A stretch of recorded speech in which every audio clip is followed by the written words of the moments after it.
then if you just have the English, you'll be missing the third sheet. The Hebrew sheets had all of it that I gave out last time. We'll probably be using it next week also, so bring it next week, or bring a Tanya. And I'm going to pass these out for anyone who likes to look at the English. This is the second page of Chapter 1, the third page of our booklet, because first we did the title page, then we started the first page of Chapter 1. So we're going to review that a little bit, and then we're going to continue. Okay, so just where we are now, just a little background information. We're trying to, they're coming around. That sheet it's on its way. It's a slow process. But from last week's, they didn't bring more. So you could, oh, they did. That's so community-minded. I always like to have my copy, even an extra one. All right. I don't want to start to everyone feel secure that they have the proper sheets. And also, as I mentioned last time, you do get extra credit by putting your phone on vibrate. Yes. See, I'm being a living example. Okay, either way. You can express your individuality. Yes. Oh, really? Loudly vibrating. That could be distracting. Okay. Silent or quiet. Okay. So what we're in the midst of doing, we spoke about how the Alter Rebbe calls the Sefer Shel Beinanim. It's a guide for the Beinanim. And what we're doing here in the beginning of Chapter 1, the Alter Rebbe is kind of deconstructing any guesses we may have taken of what is a Beinani. It's like in order to start fresh, learn the Alter Rebbe's concept of the Beinani, he's going to break down, we started a little last week, he's going to break down preconceptions, what is that Beinani. Okay, so we'll review a little bit from last time. So we spoke about how the child is given an oath before he's born, that while he's still in his mother's womb, he's given an oath, be a tzaddik and not a rasha. And even the whole world, your best friends, say you're a tzaddik. Don't believe them. Be in your eyes rasha. And we're going to see how that turns out to be quite pivotal as we go along. So, okay, so we're happy with this. The Gemara Nida is telling us this. And then right away, the Alter Rebbe gives something that seems to be saying the opposite from Pirkei Avos. The Mishnah says to the contrary, don't be a rasha in your own eyes. The Alter Rebbe explains there's a contradiction between the Mishnah and the Gemara, and the Alter Rebbe adds at this point that if we consider ourselves a rasha, either we're going to feel bad, if we're kind of sensitive to these things, we'll feel bad, and we won't be able to serve Hashem b'simcha. That's one option. And the other option is, don't feel bad. So if we don't feel bad about being a rasha, then we can think, well, I'm a rasha. It really doesn't matter what I do, so no big deal what I do because I'm already a rasha. So that leads to what's he calls kalos, like lightness of mind. Like I don't take serious things seriously. Okay, so we got up to there. And then maybe I'll read inside now for those who want to look at it in the Hebrew. We are counting from the end of the lines, 1, 2, 3, 4, 5, 6, 7 lines down, 4 words in. The last week's paper is the page that has Perek Aleph Tanya on the start. The first of last week we did the title page and then we started the actual text. So we're on the actual text. If you count down, you'll see there's a period and then it says Acha Inyan. Does anyone who wants to follow have the place, feel secure? You counted your lines down. Acha Inyan Kihine Matzino B'Gemora Hey Halukos. So we find in the Gemara 5 different categories. We did this last week, but now we're just going to look in as we do it. And we said last week these 5 they're not like really listed as a list in the Gemara, but they're gathered from different places in the Gemara. So we have the tzaddik v'tovlo, the tzaddik and it's good for him. We'll speak more about these definitions. Tzaddik v'ralo, the tzaddik and the ra is his. Rasha v'tovlo, the rasha and good is his. The rasha v'ralo, the rasha and bad is his. And the star of the whole process, the Beinani.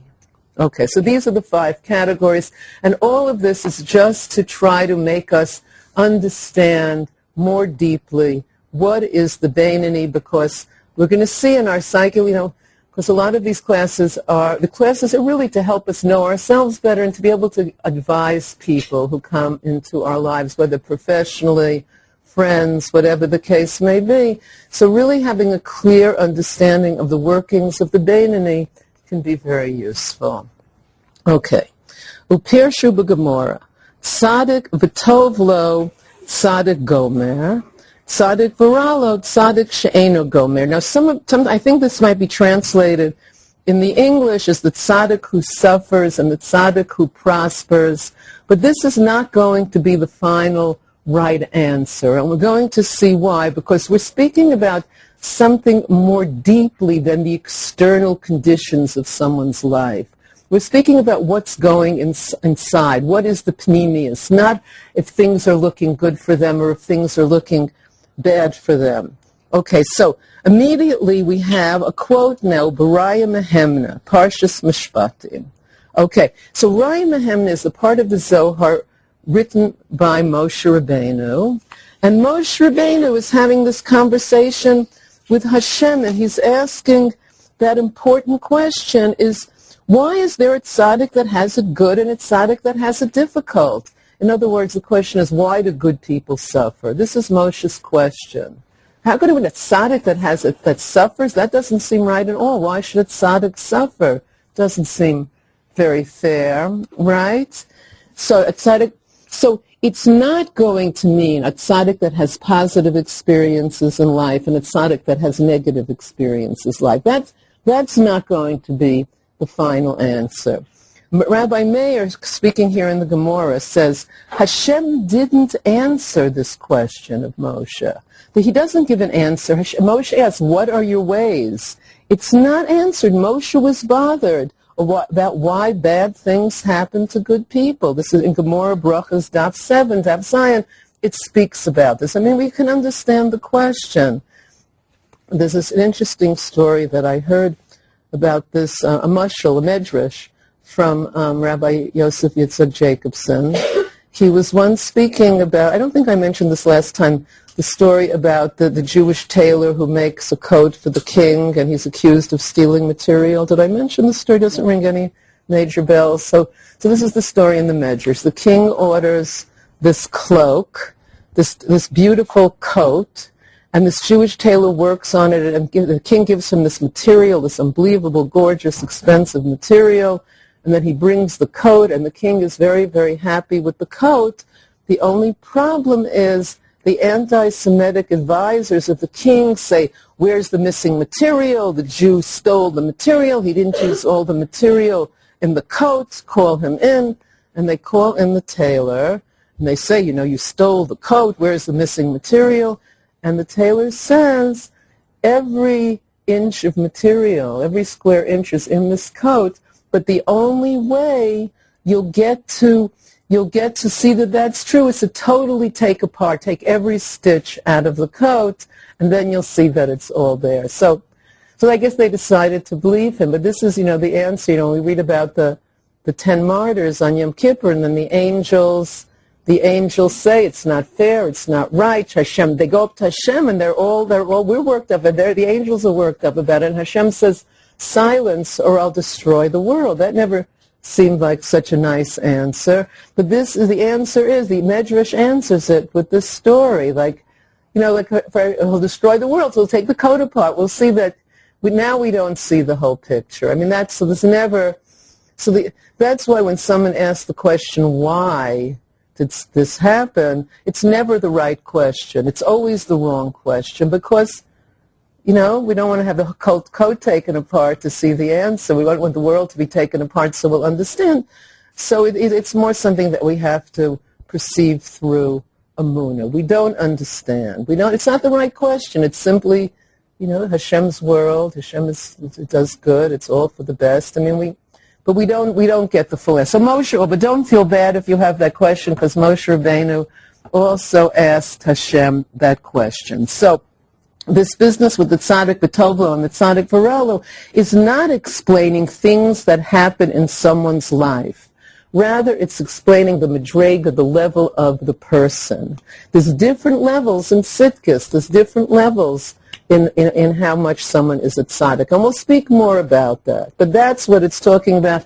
As we see now, we'll jump right back in. So, Raya Mehemna, the first word in the line is Mehemna. I don't know, it looks like it's about 12 lines down. It's a wild estimate. Parshas Mishpatim, Perush, Tzaddik V'ralo, Shehara Shabo, Kafuf Latov, V'chule.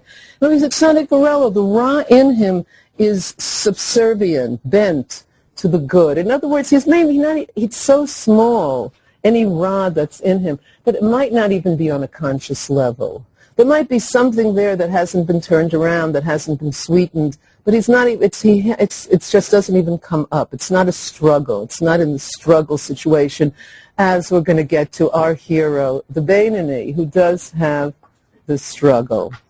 Okay, so Gemara Sof Paratuf de Brachas. Tzadikim Yetzer Tov Shoftim. So it says there in the Gemara, in Tzadikim, they're Yetzer Tov Shoftim. Literally it means judges, but here I would say it means gives an opinion. If you're a tzaddik, you're Yetzer Tov, will give an opinion. Do your chitas before you go to sleep, or whatever the case may be. Do it early in the morning. It depends, Okay. Rishoyim Yetzirah Shoftim. In Russia, the Yetzirah gives its opinion. And then in the poor Beinoni, Zev Zeh Shoftam. This one and this one gives its opinion, and that's the struggle of the Beinoni, because we don't only have one opinion. We have two opinions, and they're two contradictory opinions almost all the time. And we're going to see a lifetime struggle, and the Alter Rebbe was so kind to write this book on how to inspire us to take on the simcha, this struggle of the Beinoni that we have, Zev Zeh Shoftam. We have two opinions in almost everything that comes up of note, what I should do at this moment. And it's different people on different levels what the two opinions can be, but we have to recognize them. Gesundheit. So I've been a student in this program also, and one of the things that one of the teachers just mentioned is that in modern psychology, someone comes to the modern psychologist and says, I'm having an affair with someone outside of my marriage, and I feel bad about it. Can you help me? I don't want to feel bad about it. And the guy will say, I'm a professional. Of course I can help you. Yes, I'll help you so you won't feel bad about it. So that's, that's modern psychotherapy. So we have a different approach here. We have to look at it from different angles. Okay. So Zev is Shoftan Chule. Okay, now it says Omer Rabba. Now Rabba, let me give you a little background on Rabba and his nephew Abaya. This story now is taking place, if I can bring you to 4th century Pumbandita, Iraq. There was a big yeshiva there. Rabba was the head of the yeshiva. He was Abaya's uncle and Rebbe. Okay, now Abaya, his father died before he was born, and his mother died in childbirth, so he was an orphan. And one of the opinions of the name Abaya is that it's from Hosea. It's Asher B'cha Yerucham Yasam. In you Hashem, the orphan will be comforted. So one opinion is they gave him that name. That his name, Rabba there's a few Rabbas. This is Rabba Bar Nachmani. So Nachmani was Abaya's grandfather. He was he was named Nachmani, but he was called Abaya because of the fact that he was an orphan, and also Abaya is like Avi, so it's like Rabba was calling him this because it was after his father's name. Okay, so and Rabba, these are the two characters. The two now they're going to have a conversation. They're very right above the Are that? I have to ask one of our local Sfat. Have you heard about such a thing? I said at a place there, and I could not figure out what the man was saying. It was Next time anybody comes to Spy, I'll be happy to take you. It's right behind. Very good. We were just there. And, Very nice. So isn't that beautiful? And they're buried together there. Isn't that lovely? So we're getting a free tour besides as well as our field trip. We can visit the forum of the people we mentioned. Why not? Okay, great. Okay, so it says, Omer Rabbah. This is a little conversation. So now Rabbah says this in the Gemara. There has to. What is the Beinoni is the question. So he is, basically the Tzaddik Hador. He's the leader of the major yeshiva at the time. And here's his quote in Aramaic: Gon ana Beinoni. Someone like me is a Beinoni, he says. So his nephew is not going to let him get away with that. Omar lan Abaya says to him, Lo shavik mar chaye lekol bar. You don't let anybody live. If you're a Beinoni, then what are the rest of all the people? That sounds a little scary. What's the level below the Beinoni is the Russia. Eek, we don't want to be that. Also means there's no tzaddik in the generation. How can you say you're a Beinoni? But Rabbah is explaining one of the concepts of what a Beinoni is, this character of ours that we're developing. Okay, so before we go a little further on that, so obviously we want to understand this well. And we have to understand what Eov said. He's quoted in the Gemara Baba Basra, Perak Aleph. He says, Rabbona Shel Olam, Barata tzadikim, barata rishoyim, b'chule. So Eov is saying, you made them a tzaddik, you made them a Russia. It's all, there's no free will. It's all determinism. How can you punish anyone? How can you reward anyone? Everything is, and this is also in modern philosophy, this is one of the ideas, that everything is predetermined. We have no free choice. It's all predetermined. So this is, Eov is taking, he's a modern philosopher at this point. And the Alter Rebbe answers, V'hai tzaddik v'rasha lo ka'amar. Whether one is a tzaddik or a rasha is not preordained. In other words, Rabbi Hanina tells us everything is in the hands of heaven except Yerushalayim. In other words, the circumstances of our life, we kind of like walk in, here I am, in the circumstances of my life. Wow. So where my free choice is, will I have Yerushalayim in this situation? That's a big area to have free choice, right? I can have it, I cannot have it, chas v'shalom. So it's not preordained. Everything else is preordained. The paint on the wall, the number on the door. But whether we have Yerushalayim is not preordained. This is what the Alter Rebbe says. So Eov doesn't get the prize for the correct answer there. Okay.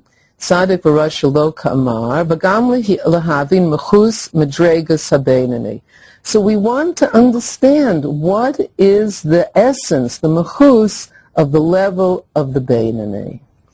Shebavadai enu machze schuyos u'machze avonos. It's certainly not half merits and half sins, because we might have guessed that. Beinoni means the middle person. Maybe it means that. She'im kain eich ta'a Rabbah ba'atzmo lomer shehu Beinoni. How could Rabbah have made, if it's half sins and half merits, how could Rabbah make such a mistake to think he's a Beinoni?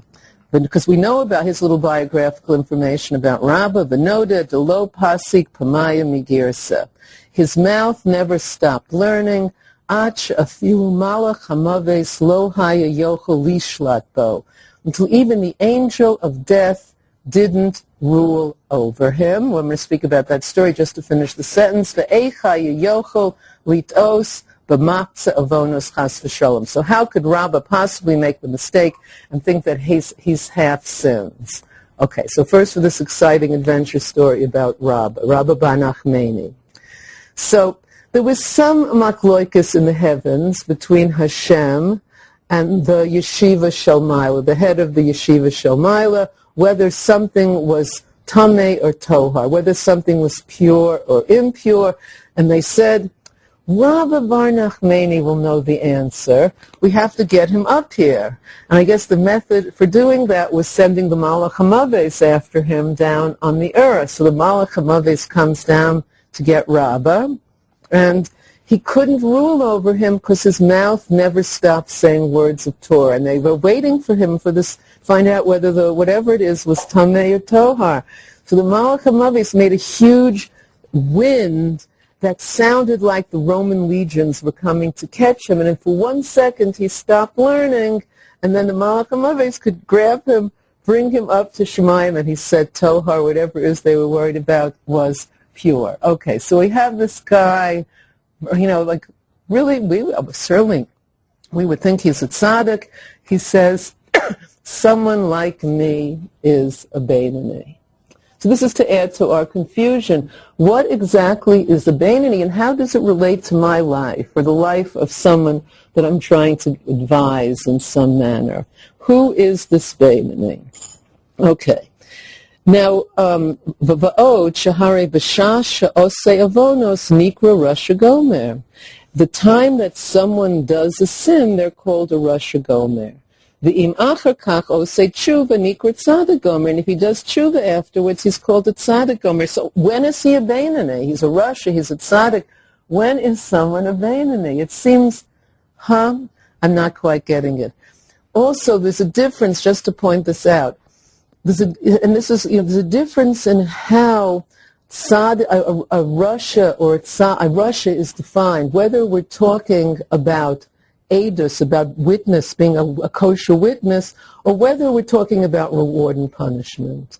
If we're talking about reward and punishment, then maybe you could say a Beinoni is half good and half bad. He's the middle guy, and if he does one more good thing, he helps an old lady across the street, he's a tzaddik, because he went over to the good side. Reward and punishment, so he's more good than bad, we'll give him a reward, or the other way, chas v'sholem.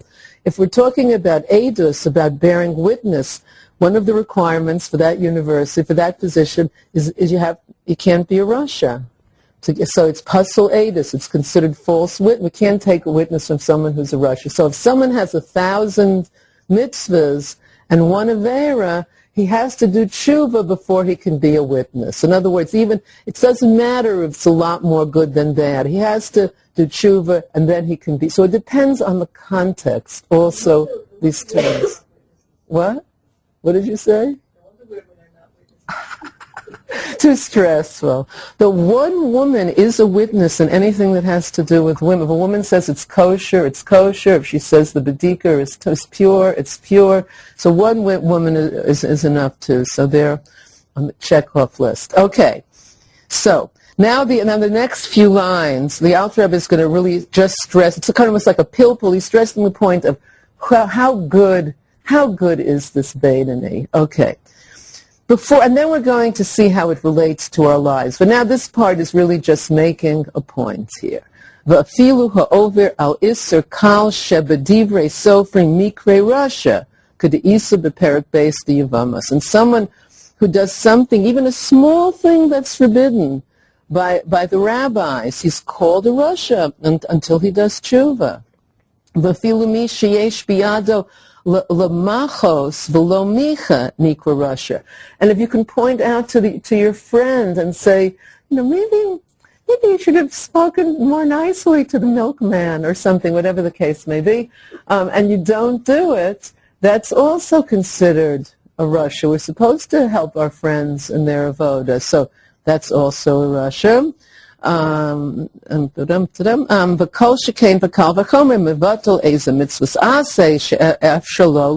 even if you neglect a positive mitzvah, you could have called your aunt and said hi, and instead you were, I don't know what, each person can fill it in what they might have been doing instead. It's also neglecting positive. We're not supposed to neglect positive things that we can do. Okay, now is when we're going to turn the page, and so that's the new page. I gave that new exciting page. She'alav dirshu razal ki devar Hashem baza v'gomer hikaras tikaras. If someone could learn Torah and they don't, they're despising the word of Hashem. That soul is cut off. It says upashita demikre Rasha. That person is called a Rasha. Tapi may over issa derabanan. More than even if he transgresses something that's forbidden by the rabbis. And now we come to the conclusion, Be'im kain Al korchacha habeinani ein bo afilu oven biltul Torah. The Beinani doesn't even neglect Torah. Umishum hachi, and from this, ta'a Rabba ba'atzma, we understand how Rabba could make a mistake and say that he was a Beinani. Because he can just think that he's just a Beinani that's learning all the time. But we haven't developed yet the concept. We're still a little bit in a mystery. What is the Beinani? I just want to speak about that cute little note there in the tiny letters, the Haggah, that's written by the Alter Rebbe himself, writes this note. And this is a story about Rabbi Chamnuna. I guess I just like to say the name Rabbi Chamnuna, so it's such a fun name to say that I decided to include the note so I could say, yes, see?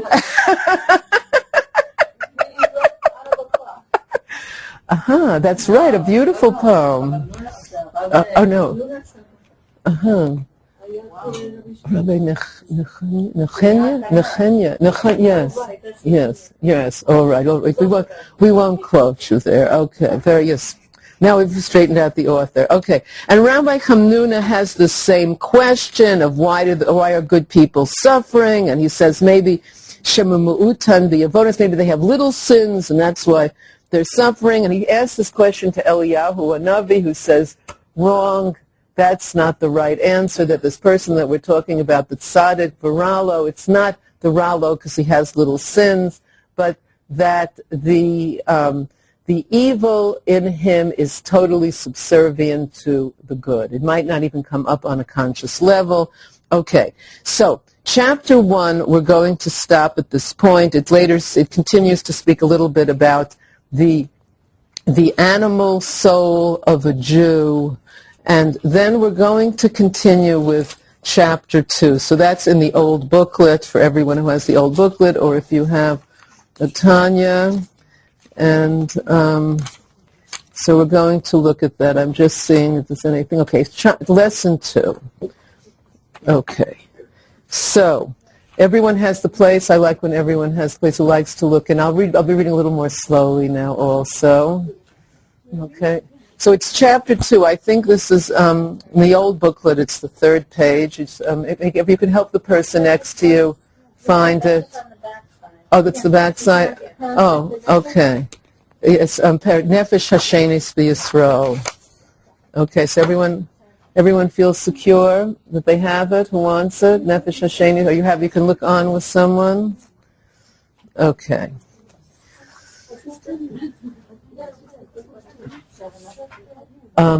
I don't have any more papers. So maybe people could share. If 2 people are sitting next to each other, they can share. There's a shortage of papers, I've noticed. That's why I recommend, if you don't want to be frustrated, if you have a Tanya at home, do bring it. It's useful to have in the house. It shines good energy over the rooms. They sell them in Heichel Menachem. Otherwise, we will have some. There will be an attempt made at all times to Xerox the pages. So don't think I'm just going to falter on my job or anything. And the people listening online should also have them being beamed at them right now. Okay, with that introduction. Perek Beis. B'nefesh Hashenis B'Yisrael, he, chelik Eloka mima'al mamash. The second soul in every Jew is a portion of God above, and the Alter Rebbe adds the word mamash. That this isn't just poetry. We're not just saying this figuratively.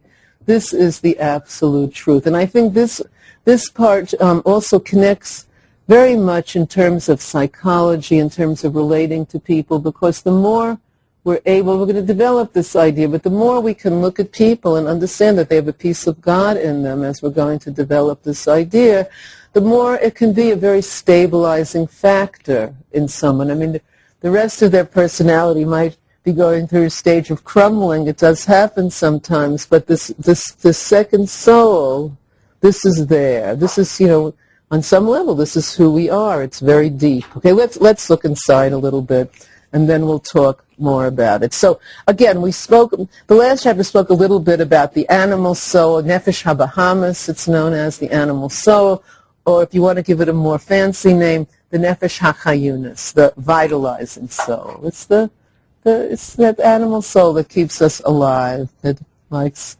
breakfast. Not necessarily, because the animal soul can be trained to think that godliness is really where it's most yummy, that's where we'll get that's the place we'll get our most pleasure. It can be trained. It can be a trained animal soul. It doesn't have to run after cars all the time. Whatever the case may be, it can be trained. So that we're going to call it the nefesh habahamis, the nefesh hachayunis. But now the second soul, chelik elukah mima'al mamish, kamo shekasav b'yipach ba'apav nishmas chayim. So it says in Bereshit, speaking about the creation of Adam, that first it says that Hashem formed man from the dust of the earth, and man became a nefesh chaya, a living creature. Hashem blew this soul into us. Hashem blew into our nostrils nishmas chayim, a soul of life. And we say, it's part of the morning brachas. It's from the Masechta Brachas. You blew it into me. We relive this moment every morning from the beginning of creation. You blew it into me. U'kamosha kasav b'Zohar, and the Zohar, written by one of our favorite guys, Rabbi Shimon Bar Yochai, who also lives near Chaya Bracha. Yes, he's also on the tour today of famous people. The Zohar says, Man denafach b'socheha nafach, someone who blows as opposed to speaking, the air comes from deep within them. I mean, we know the difference, but we can talk for a long time on interesting subjects, all about me, whatever the case may be. But blowing the shofar, it takes a lot. When we're blowing, it comes from a deeper place, and it takes much more energy. Even blowing a balloon takes a lot of energy. We can't blow balloons as much as we can speak, because it's coming from within us. Sochiyuso, mipinioso, that it comes from our, what? It's an interesting philosophy. It could be. Okay, so from within us, it comes, so blowing comes from within us and from our panemius, our inner part. Shetochios upanemius hachayas sheba'adam motze b'nefich aso b'koach. That the inner part, the panemius part of the life of a person goes out when we blow. Okay, so the Zohar, by the way, is the most fundamental text of Kabbalah. When we're quoting Kabbalah by Rabbi Shimon, and he's telling us, right, we just put the match down as the Hasidic custom from the Kabbalah to. Also, since you mentioned that, it's also good to light the right candle before the left candle, because we're not sure what direction to go. Chesed before Gevurah, kindness before strength. So there's two little halachas thrown in free of charge. So the question was, it's true that we don't blow out a candle. So yes, we tend to put a match down, light a match, or right. We don't go for the birthday parties where you blow out the candles, It's off. It's too, because the soul is actually considered similar to a candle flame. So out of respect for that. What? Possibly in the olden days. Okay, blowing is not external, it's from our innermost being, and that's why a person tires more from blowing. The vitality admitted in blowing is much greater. Okay, so we know Hashem doesn't have a body, but we say you blew it into me. This is known in English as an anthropomorphism. Everyone knows this word, anthropomorphism. So when we use human attributes to explain divine reality, we have to say something. We want to make it clear, but to understand that Hashem doesn't have a body, and we're using these terms just so we can have a deeper understanding. Okay, now let's get back to what Hashem blew into us, this nishmas chayim, this living soul. This is connected to the essence of Hashem. The essence of divine reality is blown into every Jew. And that's the difference between a Jewish soul and everything else that's in existence. everything else in existence is created through Hashem speaking. We know about the 10 utterances that created the world. Everything else is created through speaking. Everything in the world. The only thing that's created through blowing is the Jewish soul. Okay, because Dibur...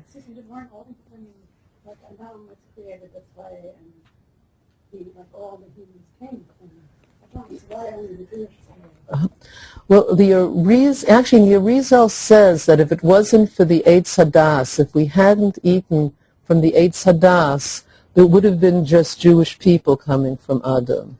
It was because of what somehow became into him from eating the Eitz Hadas. But since you mentioned this point, I just want to say that I don't want to, no one should think that we're discriminating. By the way, for those who like grammar, the word Beinani also means the present tense. It's the present tense is referred to. The Beinani means, in this moment we can be a Beinani once we develop what is that Beinani, but it's something, being a Beinani is the Beinani of the moment.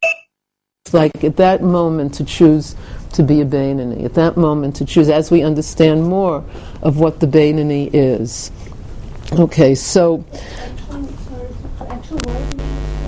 it's used. It's if you look in one of those books, 5 million Hebrew verbs and all their conjugations, the present is often, which is I saw one of my Shabbos guests was actually reading that because he wasn't tired and he wanted to go to sleep, and he felt if he read 5 million Hebrew verbs and all their conjugations that would help him. Right, I just feel sleepy thinking about it. Right, so it refers to, Beinani is the present tense. So that's another hint as we're trying to put together in our minds what a Beinani is. And we still haven't gotten to the answer yet. So if you're still feeling slightly confused, you're right on track. Yeah. That's where we still should be holding. Okay, so the world is created and sustained by the divine utterance each instant, but the utterance and the world created by it are two distinct realities. In other words, Hashem created the world with His speech. There's His speech, and there's the world that He created. But what Hashem blew into us, the soul, is part of Hashem's essence. In other words, He blew a piece of His essence into us. It's really an absolutely mind-blowing idea that we have a piece of Hashem's essence in us. I mean, you wouldn't think so.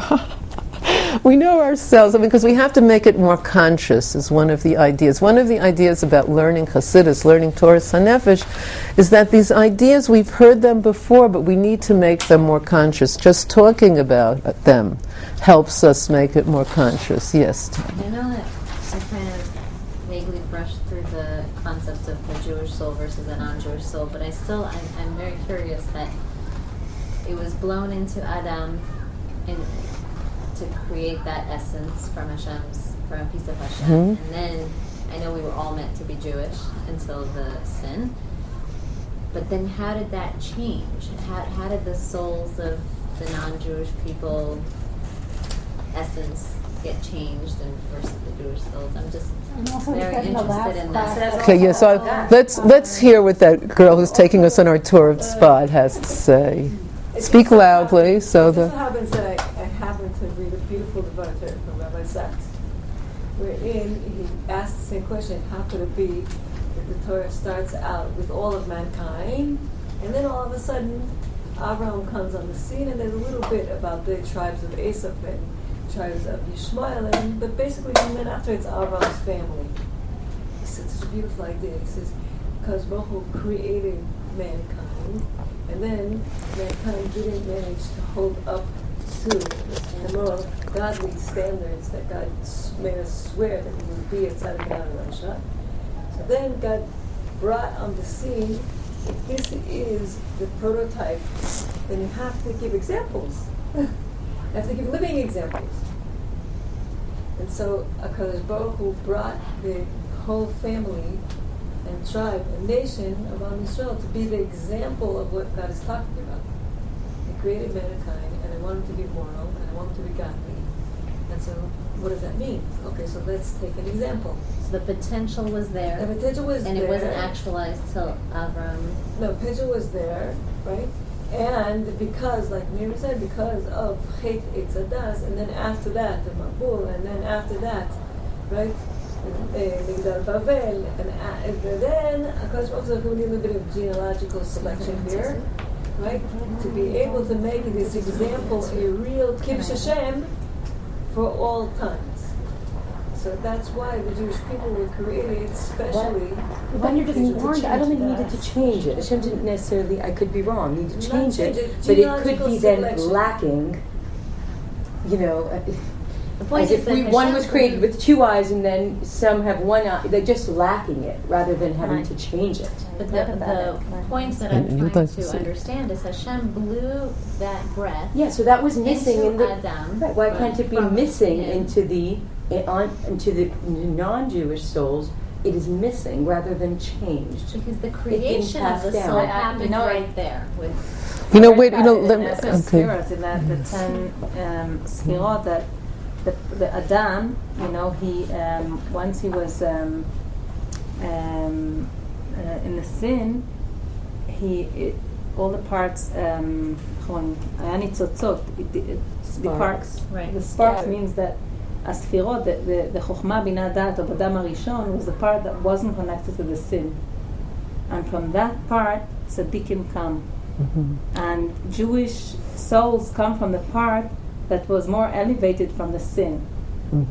So that's an interesting idea. Also, you know, I'm just afraid for the people listening online that they're not able to hear this conversation. So maybe we should just refocus. But it's an interesting subject in itself. It's not really the subject of the class, and people have said that non-Jews accept it much better than Jews do. I mean, my first experience. It's not about discrimination. Right. No, it's not about discrimination. But my first, I'll just give you a little true life example. When I was becoming whatever religious from almost 40 years ago, and I was in a class with Manis Friedman, a program in Beis Chana, and I asked him. I was maybe it was 2 months after I had returned from India or whatever, and I was involved for 2 months, and I said to him, I don't see the difference between Jews and non-Jews. And he said to me, that's because you're not so different yet. And and that always kind of stayed with me, that idea, but all right. It's a joke. That's partially a joke. Don't laugh. Okay. I want credit for all my jokes, okay? All right. So, back to this idea of the difference between, of what the Jewish soul is. So again, the eternal essence of Hashem, the eternal essence of reality, becomes the soul, v'yipach ba'apav nishmas chaim, that Hashem blows into us. So the entire Tanya is based on the pasuk that we learned last week on the title page, Ki korav elecha hadavra ma'od b'ficha u'levav chalaso. So this thing is very close to you, in your mouth and in your heart, that you can do it. So the only way it can be close to us, the only way we can do it at all, is to know that we do have this divine soul. We have this nefesh elokis. It is essential for the Beinoni to be able to go through the struggles, because the animal soul also has a very loud voice. The animal soul also has a very loud opinion on every subject. Some subjects more strongly what it wants to do. So we have to know that we have to accept this idea that it wouldn't be fair, that we could never manage to be a Beinoni without the fact that this Nefesh Elokis is part of our innermost reality. And we want to make it more conscious. We want to make it more conscious for ourselves and our struggles in life, and we want to make it more conscious when we're looking at other people. It could help heal someone just if we understand that deeply when we're looking at someone, that their essence is a divine soul, a piece of Hashem. It certainly can make a difference in how we treat people, and it fits together, like in the idea of this week's Parsha, Lech Lecha, we're speaking, Avram Avinu is having a conversation with Hashem, and he says, according to Moses, when he says, my Lord, he's speaking to Hashem, wait a minute, there's 3 Arabs there, I have to run and take. Why did he tell the Arabs to wait a minute? Wait a minute, I'm talking to Hashem. But no, he tells Hashem, how did he have the guts to tell Hashem, wait a minute, I'll be right back, and he starts hocking and chopping and cooking and running and, whatever. What is going on here? Because ultimately, the idea, what we have to learn for it is that achnasa, the Hashem in the person, when you honor that, that's really the way. That's the way to connect with Hashem. When you're doing achnasas orchim, this person has a chelik of Hashem. That's why it says, the well-known idea that achnasas orchim is greater than welcoming Hashem. This might be a little, speaking about achnasas orchim. I once was in a class with Rabbi Farkish, who's a Rav here in Yerushalayim, on achnasas orchim, and it was very cute. The cute thing that I remembered from that class, he says, when you serve your guests strawberries and they're eating strawberries, don't say, the price of strawberries has gone up this week, because that could maybe take away from their appetite. It's everyone understands you're not supposed to say that. Okay, very good. That's the halacha of the day. We have the halacha. No, we also had don't blow out the matches. Okay, so we're getting a lot of halacha thrown in free of charge. Okay, so achnasas orchim, and maybe if we have time at the end, I have a fascinating tale of achnasas orchim to share with you. Okay, so to continue with this idea, so we're talking about this divine soul. Every Jew has it. It's essential to the demands of the Tanya, that the more we awaken it, and everyone can access it, and everyone can make it a reality in our lives. We can make this divine soul a reality in our lives, and this can elevate us. Okay, so let's talk about the source of this expression, Chelik Elokah Mima'al. That actually appears for the first time, that appears in Tanakh and Eov. Eov is going through a hard time, and he's suffering, and he's saying, he's really a good guy. He said, I made a bris with my eyes, I don't look at negative things, Gesundheit, I don't look at women as objects, I try to be a moral person. And what's the chelik, what's the reward I receive from Hashem above? What did I get? There's all the suffering in my life. So this is the chelik Elokai Mima'al as it first appears. This is a question. Ma chelik Elokai. Yeah, why did I get this one? Why did I receive this one? It could be a statement, I was a good guy. I'm not sure of the word mas there, but it says, what is the reward? What is the chelik that I receive from above? What's my inheritance from God? He's lamenting. He tried to be a moral guy. And what's the chelik Elokam Mima'al? What's the portion he received from above, this misery that he's suffering? Okay, so now we know the source of the expression Chelik Elokam Mima'al. So the Alter Rebbe redefines it to describe the divine soul of the Jew. Okay, and this term is used before. The idea Chelik Elokam Mima'al Mamish appears in Kabbalah. It appears in different Mekubalim use it. There's someone called Shapsi Sheftel Horowitz, who lived in the 16th century in Prague, which was a very exciting place to be in the 16th century. The Maharal was there. And he wrote a sefer called Shefatal. And he says in the introduction, know that the neshama of the Jewish nation is a chelik Elokah Mima'al. And he brings this proof for that Moshe Rabbeinu says, he says in Cha'azinu, in Devorim, he says, Ki chelik Hashem amo. The Jewish people are a part of Hashem. Okay, the nation is a part of Hashem. Chelik mamish. Rabbi Shapsi Sheftel Horowitz says it's not just poetry. It's like, sometimes we say something poetically. This is literal. This is true. Okay, and the Alter Rebbe also emphasizes this word mamish. Really, he didn't have to say mamish, but this word mamish means it's really happening. No, this was added by these early Kabbalists. Added the word, and the Alter Rebbe quotes, uses it also. He feels it's very important. Eob doesn't use the word. And Eliyahu Davidus, Reishis Hachma, also from Tzfat, of course, at the time of the Ramak. He mentions it many times, that the neshama is part of God. Whoever blows, blows from his essence. Then there was somebody, Emmanuel Chayriki, another Kabbalist of the 18th century, the time of the Baal Shem Tov, who wrote Mishnas Chasidim. The neshama is part of God above, like it says about Adam. And again they quote the Yipak, he blew into his nostrils the breath of life. And Adam's souls contained all the souls of the future generations, all the souls of the Jewish people. Okay.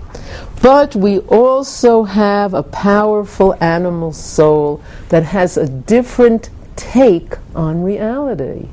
Our animal soul, from all our experiences in life, has a take on reality, what it wants. What it wants. And when it's not tame, it's kind of wild. It can be totally chaotic. It can want all kinds of dangerous things, like our neighbor's dog, for example. It's a typical animal soul in my reality.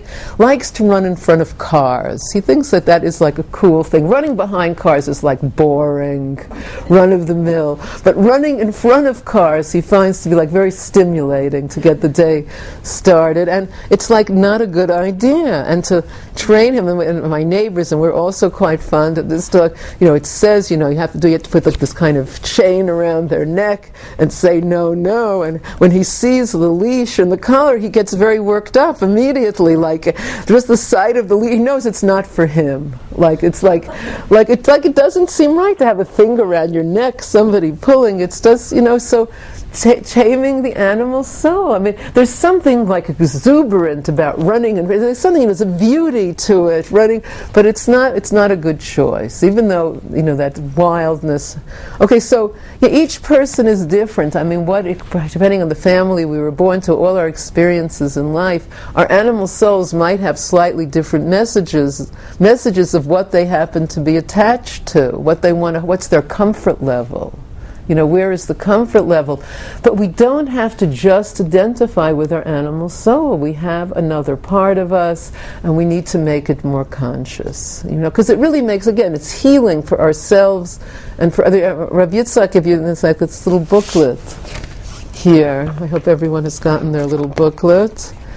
And it says, if I can quote Rav Yitzhak Ginsburg, despite the real or imagined gravity of our situation, there remains deep within us an untouched and unaffected point of wholeness and goodness.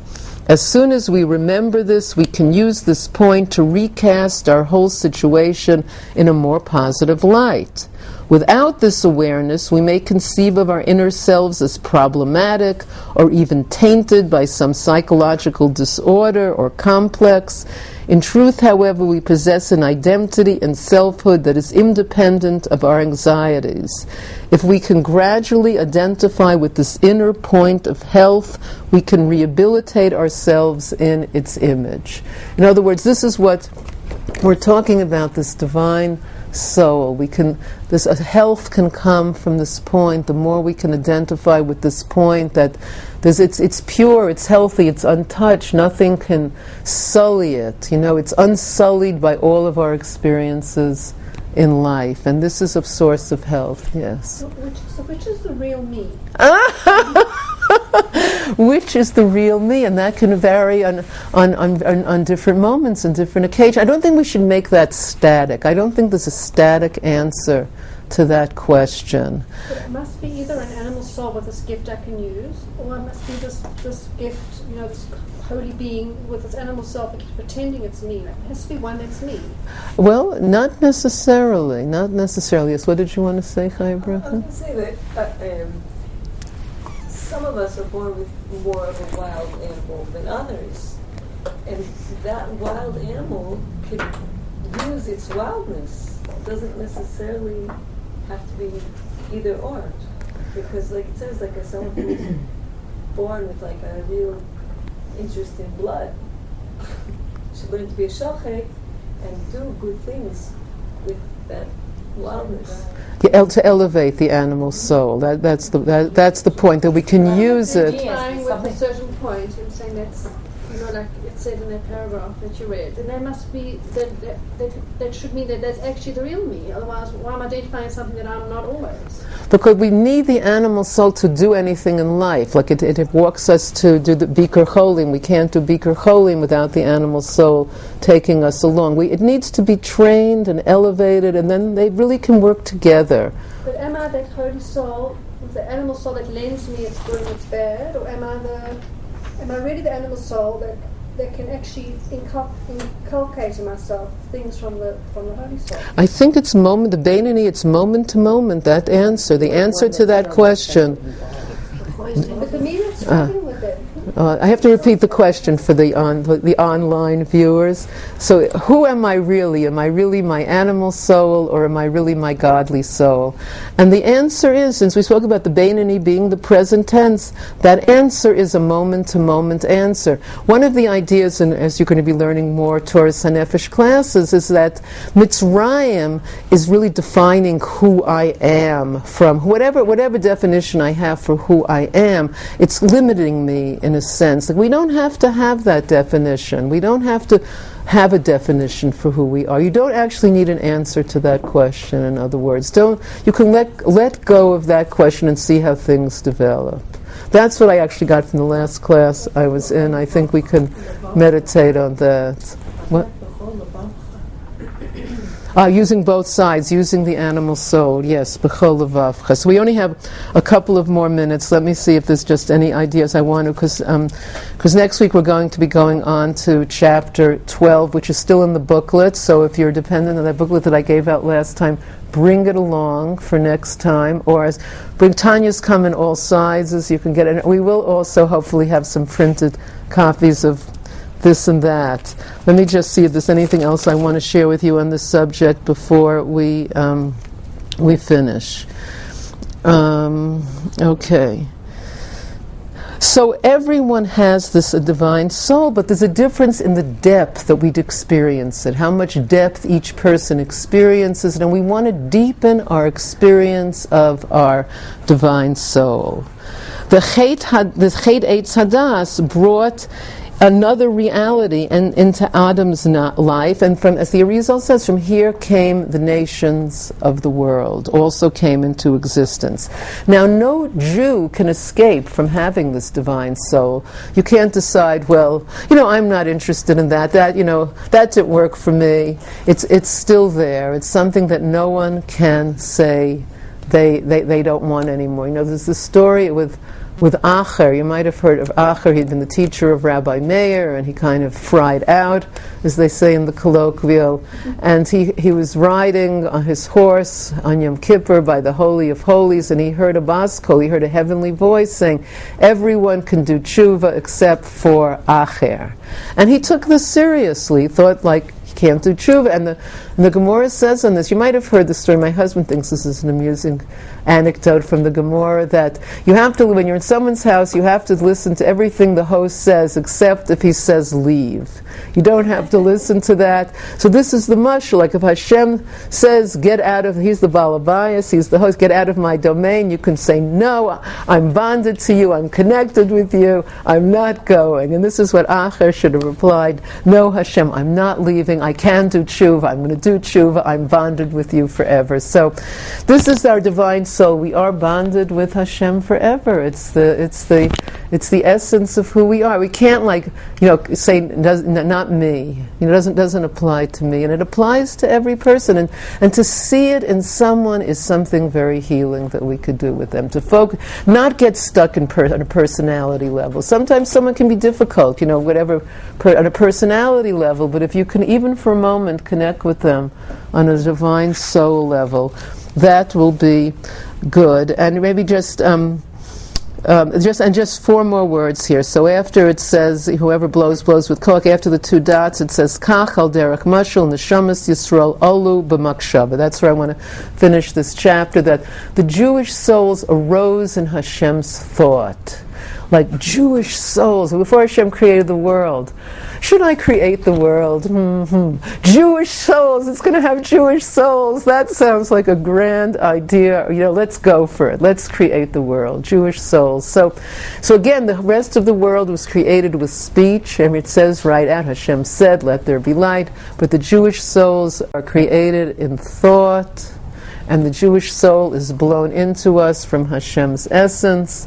So this is going to be the meditation for this week, and I hope by next week we'll be able to be more clear of what the Beinoni is, because we have many different concepts in Tanya that are applied to psychology that we're going to be speaking about in our classes that we have together. But Baruch Hashem, so far we're right on track. Thank you. Oh, so you can turn it off? It's off? Great. Okay. Oh, a fascinating tale of, I'm off the, because I don't want to talk about myself, although you've turned it off? Tell me when you feel sure. For sure. I don't want to talk about, it's not on the screen, or turning off my person. You have to be in the class to hear the personalized tales.